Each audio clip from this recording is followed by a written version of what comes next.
verdade. Vamos lá. Primeiro, já vou começar dizendo o que eu penso. Eu tenho orgulho de ter o presidente que eu tenho no meu país. Tenho orgulho.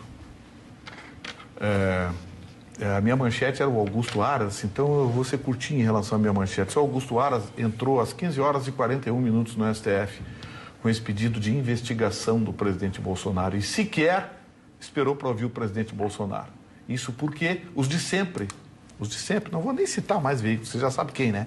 Ah, mas tem que pedir, porque dessa vez, porque o seu Aras, alô, seu Aras, o que o senhor está fazendo que não entrou? O Sérgio Moro terminou de falar ao meio-dia, às 3h41, o seu Aras entrou com o pedido no STF, antes mesmo do presidente Bolsonaro falar.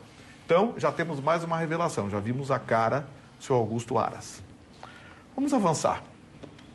O seu Sérgio Moro deitou falação, fez acusações graves e agora, no final da tarde, surgiu informação de que ele teria gravações.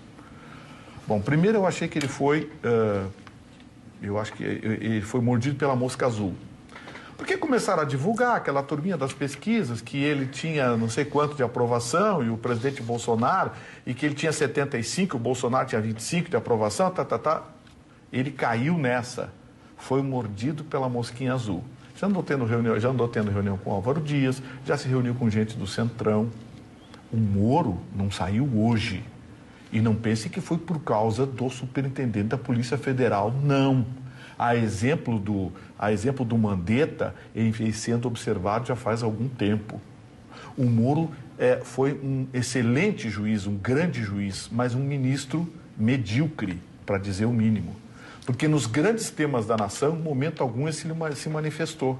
A última irritação do presidente foi há uma semana, 10 dias, quando o Brasil inteiro mostrava imagens, claro que não daqueles veículos de sempre, mas a internet hoje é a salvação do cidadão de bem, porque ali ele tem notícia. Tem muita fake news, mas tem notícia com imagens.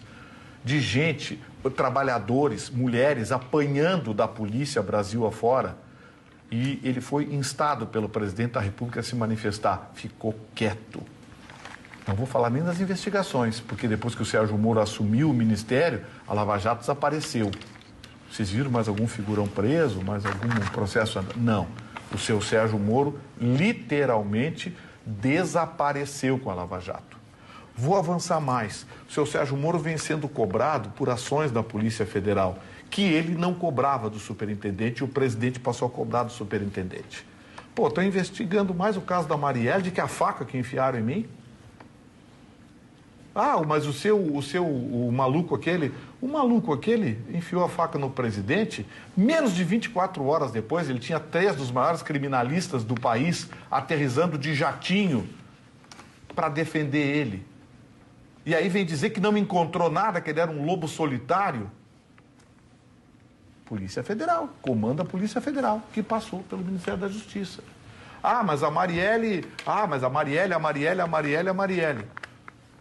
Sabe? Então, assim, o seu Sérgio Moro, ele saiu porque o presidente, vamos ser bem claro, o presidente provocou a saída dele. O presidente estava observando o que estava acontecendo, aquele recado que ele tinha dado da mosquinha azul não foi só para o Mandetta, foi para o Moro.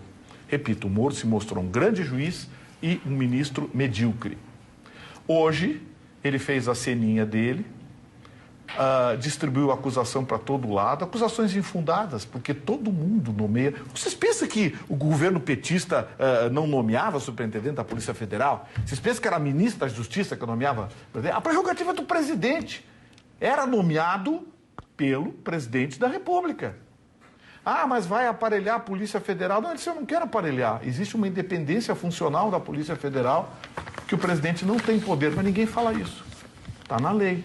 Mas ele quer alguém que seja indicação dele, porque é uma prerrogativa dele, é um direito que ele tem. O PT aparelhou o STF, nomeou 8 dos 11 ministros. Isso não é aparelhar? Ah, bom, mas não pode porque estava na lei. Sim, a prerrogativa do Bolsonaro também está na lei. Por que ele não pode nomear? Então, na minha opinião, o ministro Sérgio Moro se mostrou oportunista, se mostrou um covarde, porque não era hora de fazer isso para o país, não era hora de fugir. E o que é pior, se ele tem realmente essas gravações de conversa com o presidente, se ele tem realmente gravações de ligações telefônicas com o presidente, ele passa a ser um criminoso, além de mau caráter. Porque quem faz isso está preparando alguma coisa. Ele não disse de viva voz que tem essas gravações. É a imprensa que está divulgando que ele teria essas gravações. Ele não falou nada. Mas se ele tiver, é um mau caráter e um criminoso. Porque você não pode gravar um presidente da República numa reunião e muito menos numa ligação telefônica, impunemente. Precisa autorização judicial. E ele, como juiz, sabe disso. Então, não vou avançar mais. Eu quero só deixar o meu recado. Tenho orgulho do presidente que eu tenho. E eu não vou fazer o que a imprensa e alguns estão fazendo aí. Ironizar, fazer gracinha e piadinha com a manifestação de um presidente num momento tão tenso para o país. Isso é coisa de palhaçada. Aliás, senhoras anunciantes, olhem onde vocês estão botando os seus recursos. Roxo.